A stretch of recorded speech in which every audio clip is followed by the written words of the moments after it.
जाता है कि हर मंदिर में भगवान बस पूजा के लिए नहीं होते, कुछ मंदिर रक्षा के लिए होते हैं और कुछ बंधन के लिए। उत्तराखंड के एक छोटे से पहाड़ी गांव में एक पुराना मंदिर था।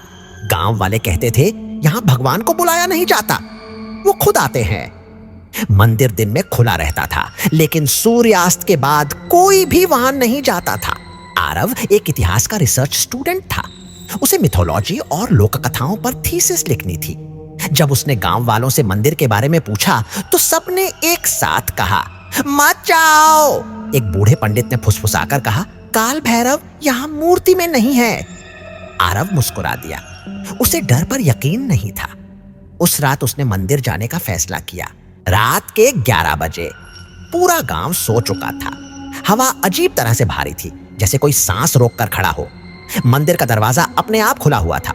आरव ने जैसे ही अंदर कदम रखा, घंटी अपने आप बज गई। दीवारों पर उकेरी गई काल भैरव की आकृति ऐसी लग रही थी जैसे हिल रही हो। और तभी उसने देखा, मूर्ति के सामने एक ताजा नींबू कटा हुआ था, जिससे खून टपक रहा था। यह संभव नहीं, आरव ने कहा। तभी पीछे से आवाज आई, तुमने द्वार खोल दिया। आरव ने मुड़कर देखा, कोई नहीं था, लेकिन उसके कानों में आवाज गूंजती रही, काल भैरव रक्षक नहीं, वो न्याय है।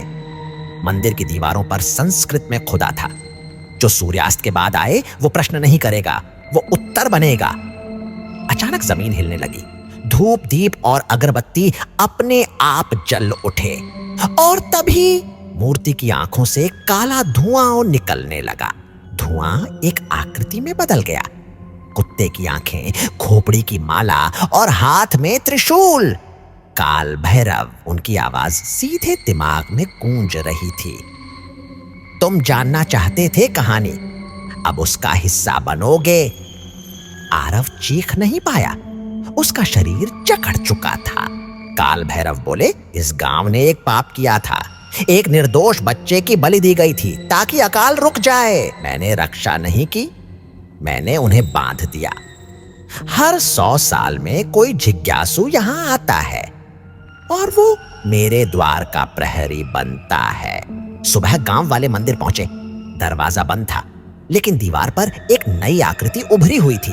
एक युवक डरी हुई आंखों के साथ। पंडित ने सिर झुका लिया।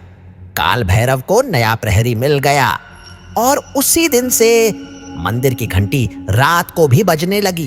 कहते हैं अगर कोई ध्यान से सुने तो हवा में एक आवाज आती है, मत आना। मैं भी यही सोचकर आया था। अगर आपको ऐसी ही भारतीय मिथोलॉजी से जुड़ी डरावनी कहानियां सुनना पसंद है तो चैनल को सब्सक्राइब करिए, क्योंकि अगली कहानी शायद आपके इलाके से हो।